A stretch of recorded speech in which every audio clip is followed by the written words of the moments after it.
ปล่อยเมื่อเนี่ยในกิจที่สำคัญก็คือความกตัญญูแก่หลกเปรี้ยวหลกซ้อนหลกเกือบ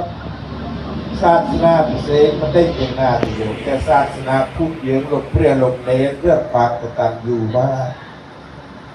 ตุกใหญ่ตุกเตศนาตุกกาโบ้ไอ้เงบต้องที่บัว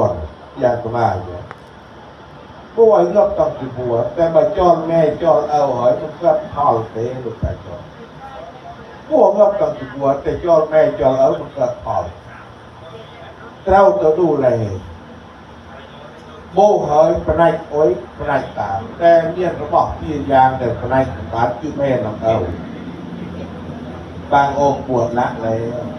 มันคล้องเกี่ยวหนองปวดเตี้ยสบายเต้มันคล้องเกี่ยวหนองโกกไก่สบายปลื้อเต้เรามันโอยเต้บอกปนัยการปนัยเข้าโอยเต้แต่เราบอกแต่เปลี่ยนลงข้ามปนัยคือแม่น้องเอาบางปนัยแม่ปนัยเอาครับบ้านพ่อเลยแต่เต้สร้างบอดสร้างสลาร่างเต้าแต่จอดแม่จอดเอาเฮ้ยมันบ้านพ่อนี่ลูกเปรี้ยวลูกแม่โมเลิกแม่เลิกเอาเพื่อจะได้โยมจะเกิดแม่เกิดเอาอ่อยอ่อนเลยอ่อนอ่อยลึกเคยกุ้นลูกเปรี้ยว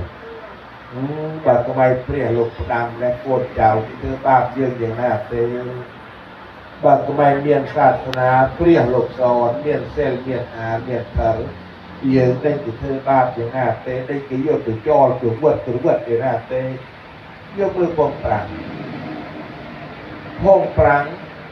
เราแม่เอาจักเราคุยตรังเราเตียอย่างผมเยอะไม่ได้อบอุ่นกับลูกกับหลานนะลูกที่โยนตุกอีบ้านพักคนชรา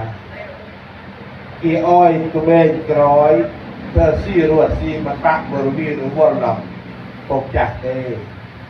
เสียเวลาคนแก่ที่เป็นตัวถ่วงความเจริญคนแก่เป็นตัวถ่วงในการทำมาหากินคนแก่เป็นตัวถ่วงในการประกอบกิจการงานทั้งหลายน้องตัวเธอกายใหญ่จ่าหนุ่มเดียวน้องตัวเธอโอ้ยจุ่มร่มเลินแม่จ่าจ่าหนุ่มเดียวเลยทางประเทศทางปรางที่โยนตุ๊กอยู่บ้านพักคนชรารัฐบาลเขามีเงินในการดูแลให้กินให้อยู่โกนเจ้ามันบาดเจ็บแต่ทางอบอุ่นความคิดถึงโยมที่เรียนพระเกลือหลาเรียกมันอบอุ่นอย่างเราต้องโกนอยู่เองนี่แหละที่ต่างเมลตั้งเรียนปากสองเราบอกโกนบอกแม่บอกเอาบอกใหญ่บอกเจ้าตัวมันเมียนโอยก็อบอุ่นยืนก็เมียนความสดจ้องเล่าต่อตัวตีนะตัวกรอยอย่างนั้นจะจ้องเล่าจุ่มโกนแต่บางทีเราตัวตุกบางพักคนชราสู้เกี่ยนโย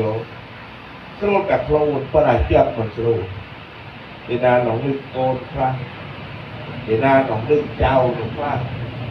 เดี๋ยวนาหนองว้าเวเป็นประเทศอินเดีย